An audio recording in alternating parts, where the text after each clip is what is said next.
밝혀지지 않은 진실. 순수 내레이션으로 진행되는 역사 탐구 다큐멘터리. 시청자를 진주성 전투 현장부터 조선 왕조실록 기록실, 그리고 400년 역사의 공백 속으로 안내합니다. 질문을 던지고 증거를 제시하고 함께 생각하는 여정. 시작합니다. 촉성로. 경상남도 진주, 남강이 굽이치는 절벽 위에 서 있는 누각입니다. 이 누각 아래 의암이라 불리는 바위가 하나 있습니다.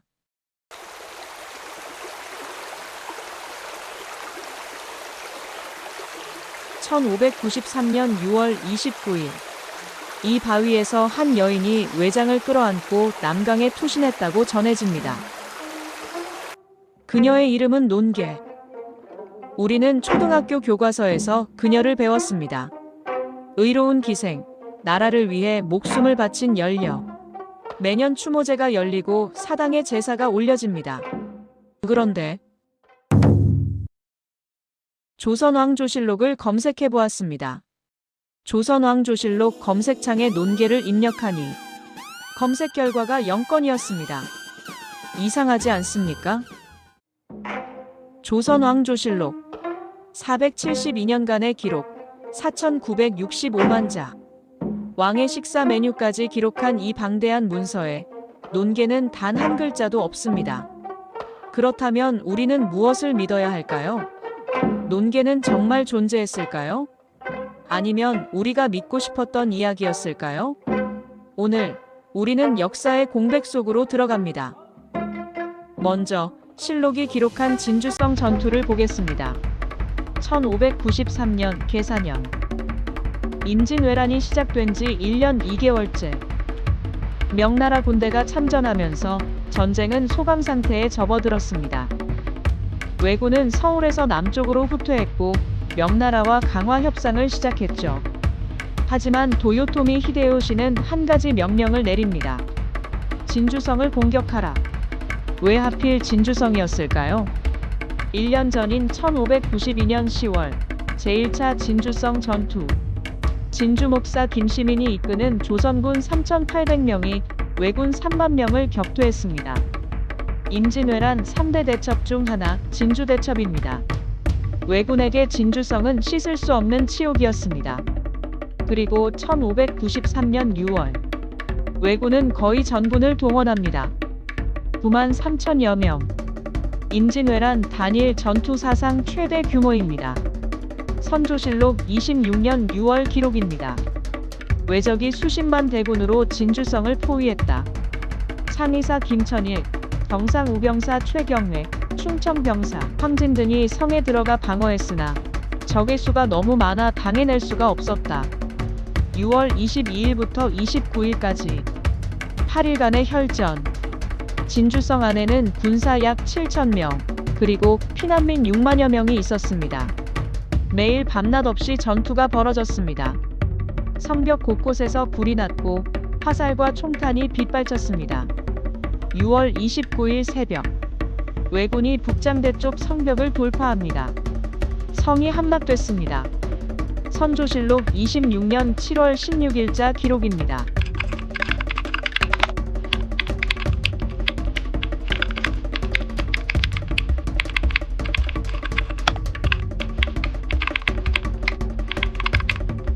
진주성이 함락되었다. 창의사 김천일, 충청병사 황진, 경상우병사 최경회가 모두 순절했다. 김해부사 이종인이 여기서 죽노라고 외치며 남강에 투신했다. 성 안의 백성 6만여 명이 모두 죽었다. 논계와 연결된 실록에 기록된 인물들입니다. 김천일, 황진, 최경회는 삼장사라고 하여 세 지역의 연합군이었으나 모두 순국했다고 기록되어 있습니다. 여기서 잠깐 삼장사에 대해 알아볼까요? 삼장사란 3명의 용맹한 장수라는 뜻으로 조선왕조실록에서 제2차 진주성 전투에서 순절한 세 지휘관을 특별히 일컫는 호칭입니다.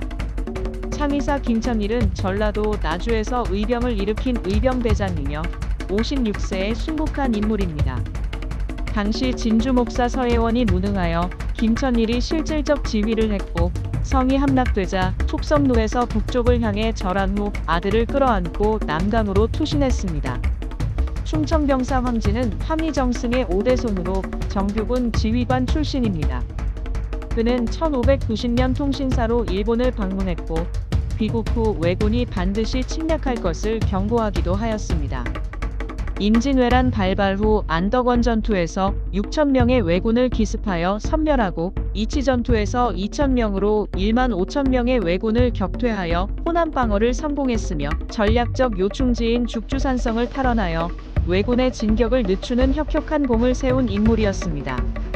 그는 진주성 전투 시 최전선에서 1,000여 명의 적을 사살하는 공을 세웠으나 시체더미 속에 숨은 저격병의 탄환에 머리를 맞고 전사했다는 기록이 전해집니다. 경상우병사 최경회 역시 정규군 지휘관 출신으로 1차 진주성 전투 때는 의병 2,000명을 이끌고 후방을 공격하여 큰 승리를 거두었고 이듬해 경상우병사로 임명되며 500명을 이끌고 진주성에 입성하여 성이 함락되자 김천일, 고종후 등과 함께 남강에 투신했다는 기록이 전해집니다. 삼장사에 대해 알아본 이유가 있습니다. 경상우병사 최경회는 1579년 장수현감 시절 논계 모녀를 민며느리 소송사건에서 구출해주고 이후 논계는 최경회의 후처로 기록이 전해집니다. 최경회 전사 소식을 들은 논계가 복수를 결심하여 외장과 투신했다는 야담이 내려오고 있습니다. 그 외에도 수십 명의 장수와 관리들의 이름이 실록에 기록되어 있습니다. 그것도 자세히 기록되어 있는 경우도 많습니다. 김해부사 이종인은 왜군 2명을 양팔에 끼고 김해부사 이종인이 여기서 죽노라고 외치며 남강에 투신했고 삼장사 황진의 경우 선조실록에 황진이 적의 탄환을 맞고 죽자 온 성안이 흉흉하고 두려워했다라고 적혀 있습니다. 하지만 논계는 없습니다. 6만여 명이 죽은 참혹한 전투. 실록은 주요 장수들의 죽음을 상세히 기록했지만 평민과 여성들은 대부분 이름 없이 숫자로만 남았습니다. 백성 6만여 명. 그 6만 명 속에 논계가 있었을까요? 아니면 애초에 그런 사람은 없었을까요?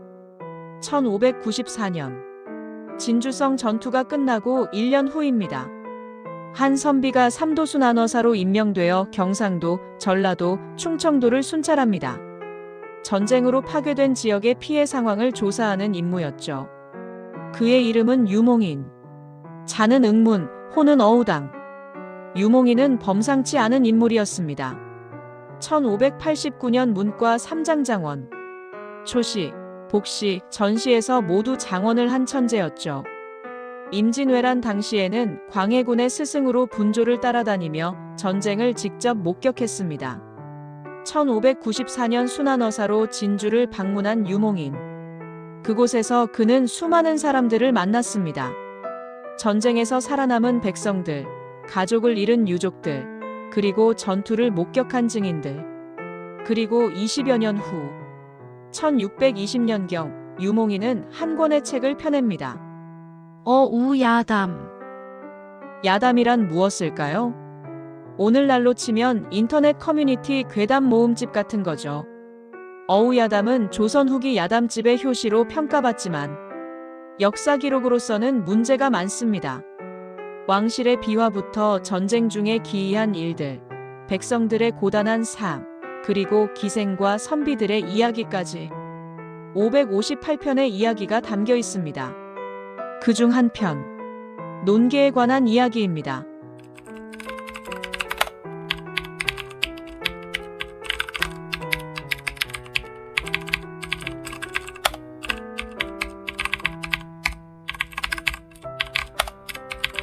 읽어드리겠습니다.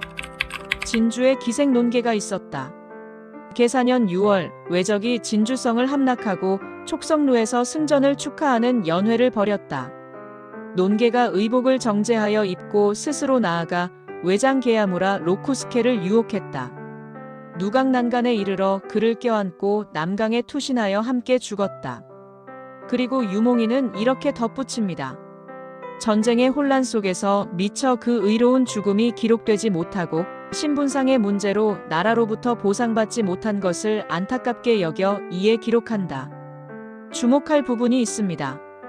유몽인 스스로 정사에 실리지 못했다고 말하고 있습니다.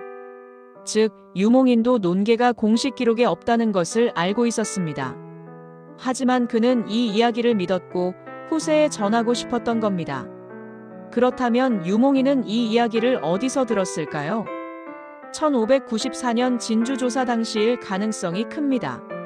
전투가 끝난 지 1년밖에 안 됐으니 목격자들의 증언이 생생했을 겁니다. 하지만 어우야담은 공식 사서가 아닙니다. 야담집입니다. 그것도 유몽인이 완성하지 못한 채 1623년 억울하게 영모죄로 처형당하면서 원본이 흩어져 버렸습니다. 현재 전해지는 어우야담은 30여 종의 필사본이 있고 각각 내용이 조금씩 다릅니다. 원본이 무엇인지조차 불확실합니다.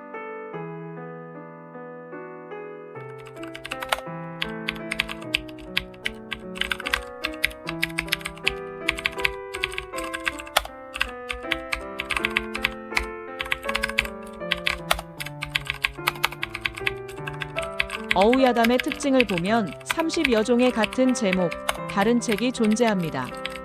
즉 원본이 불분명하다는 것이죠.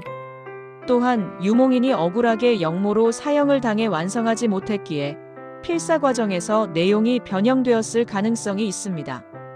200년 후인 1821년 활판본이 발간되었는데 다양한 설화와 괴담과 야사가 혼재했습니다. 더 큰 문제가 있습니다.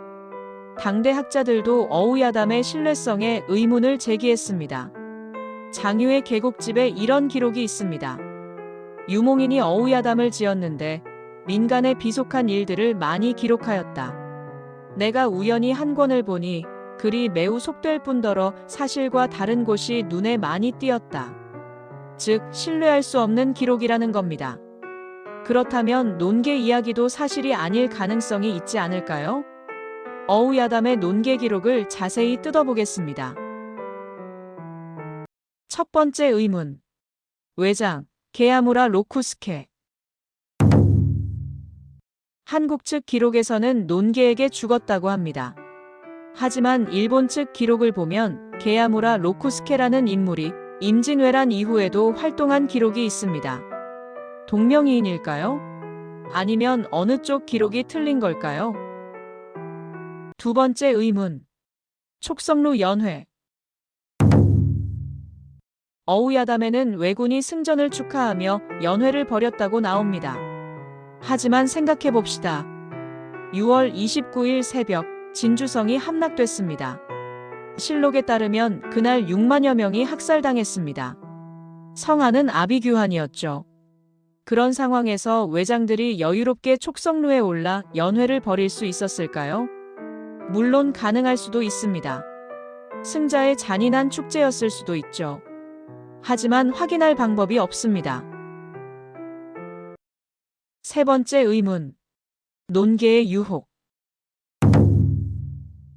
기생이 어떻게 접근했을까? 전쟁 직후의 혼란한 상황입니다.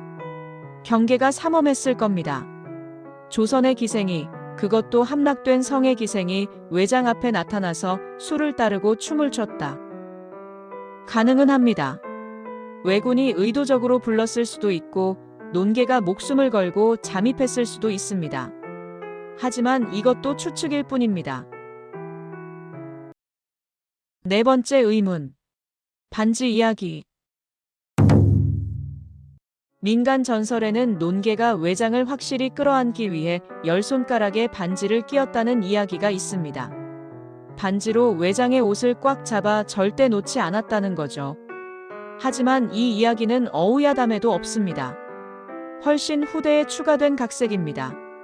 이렇게 하나씩 뜯어보면 확실한 건 거의 없습니다. 그런데 1987년 놀라운 기록이 하나 발견됩니다. 1987년 해주 최씨 문중에서 의일휴당실기라는 책을 발간합니다. 최경회의 집안 기록을 모은 책이죠. 최경회. 기억나시나요? 제2차 진주성 전투에서 순절한 경상우병사입니다. 실록에도 분명히 기록된 인물이죠. 의일 휴당실기의 최경회 시장편을 보면 여기에 논계에 관한 놀라운 내용이 나옵니다. 경상우병사 최경회의 부인이 외장을 유인하여 함께 투신하여 죽었다. 부인? 기생이 아니라 부인이라고요? 의일 휴당실기에 따르면 논계의 진짜 이야기는 이렇습니다. 본명은 주논계, 성은 주씨입니다. 아버지는 주달문, 진사 출신의 선비였습니다. 어머니는 밀양 박씨, 1574년 전라도 장수연에서 태어났습니다. 양반가의 딸이었다는 겁니다. 어린 시절 아버지가 일찍 세상을 떠납니다. 숙부가 논계를 부유한 집에 민며느리로 팔려고 했고 모녀는 경상도 함양으로 피신했습니다. 1579년 당시 장수현감이던 최경회가 이 소송 사건을 판결합니다. 모녀를 구해주고 관저에 머물게 했죠. 세월이 흐르고 논계가 성년이 되자 최경회는 그녀를 후처로 맞아들입니다. 1593년 최경회가 경상우병사로 진주성 방어를 맡게 됩니다. 논계도 함께 진주로 갔습니다. 그리고 6월 29일 최경회가 전사합니다. 논계는 복수를 다짐합니다. 하지만 그녀는 무기가 없습니다. 여인이 혼자 할 수 있는 일은 제한적입니다. 그래서 그녀는 기생으로 위장하기로 결정합니다. 왜군 연회에 기생으로 잠입해 외장을 유인하고 함께 죽는 것. 그것이 그녀가 선택할 수 있는 유일한 복수였습니다. 그래서 유몽인이 들었을 때는 기생 논계로 전해진 거죠. 이 이야기대로라면 논계는 기생이 아니라 경상우병사의 정식 부인이었습니다. 그렇다면 왜 실록에 기록되지 않았을까요? 여성이었기 때문입니다. 조선실록은 왕비나 왕족 여성은 기록했지만 일반 여성은 거의 기록하지 않았습니다. 아무리 양반가 부인이라도 관직이 없으면 기록 대상이 아니었습니다. 하지만 의일 휴당실기도 완전히 믿을 수는 없습니다. 1987년입니다. 논계가 죽은 지 거의 400년 후입니다. 최씨 집안이 선조를 미화하기 위해 만든 이야기일 가능성도 있습니다. 기생 출신 여인보다는 양반가 여식이 집안에 더 명예롭지 않겠습니까? 그렇다면 우리는 무엇을 믿어야 할까요? 기생 논계? 아니면 양반가 딸 논계? 냉정하게 정리해 봅시다. 논계의 실존을 증명할 결정적 증거는 없습니다. 조선왕조실록 논계 기록 없음. 승정원 일기 논계 기록 없음. 비변사 등록 논계 기록 없음. 일성록 논계 기록 없음. 당대의 공식 기록 어디에도 논계는 없습니다. 최초 기록은 어우야담 1620년경. 임진왜란 전투가 끝나고 27년 후입니다. 그것도 야담집, 민간 설화 모음집입니다. 두 번째 기록은 의일 휴당실기 1987년. 전투가 끝나고 394년 후입니다. 그것도 후손들이 편찬한 집안 기록입니다. 객관적으로 보면 논계의 실존 가능성은 낮습니다. 그렇다면 논계는 지어낸 이야기일까요? 여기서 잠깐 생각을 바꿔봅시다. 왜 이 이야기가 만들어졌을까요? 아니, 왜 이 이야기가 400년간 전해져 왔을까요? 1593년 6월 29일 진주성에서 6만여 명이 죽었습니다. 실록은 이렇게 기록했습니다. 성 안의 백성 6만여 명이 모두 죽었다. 6만 명. 하지만 실록에 이름이 기록된 사람은 몇 명일까요? 삼장사, 김천일, 황진, 최경회, 이종인, 고종후, 장윤, 강희열. 수십 명뿐입니다. 그렇다면 나머지 59,970명은 이름 없이 숫자로만 남았습니다. 그들 중에는 어떤 사람들이 있었을까요? 가족을 지키려던 아버지, 자식을 품에 안은 어머니, 집을 잃고 성 안으로 피신한 농민, 끝까지 싸운 천민 출신 병사, 말을 채 배우지 못한 아이, 그리고 이름 모를 여인들. 실록은 이들을 기록하지 않았습니다. 기록할 수 없었습니다. 조선왕조실록 472년 기록 4,965만 자. 하지만 그 방대한 기록에도 공백이 있습니다. 궁중의 기록이지 백성의 기록이 아닙니다. 관직자의 기록이지 평민의 기록이 아닙니다. 남성의 기록이지 여성의 기록이 아닙니다. 논계 이야기는 아마도 그 공백을 채우려는 시도가 아니었을까요? 진주 사람들은 6만 명의 죽음을 목격했습니다. 그들은 분노했고 슬퍼했고 복수를 꿈꿨습니다. 하지만 그들은 힘이 없었습니다. 그래서 그들은 이야기를 만들었습니다. 아니, 만들었을 수도 있고 실제로 있었던 일일 수도 있습니다. 어쨌든 그들은 이 이야기를 지켜왔습니다. 한 기생이, 아니, 한 여인이 할 수 있는 유일한 저항.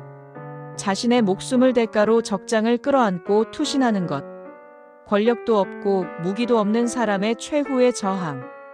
이것이 논계 이야기의 본질입니다. 논계가 실존했는지 아닌지는 중요하지 않을 수도 있습니다. 중요한 것은 사람들이 그녀를 기억했다는 것입니다.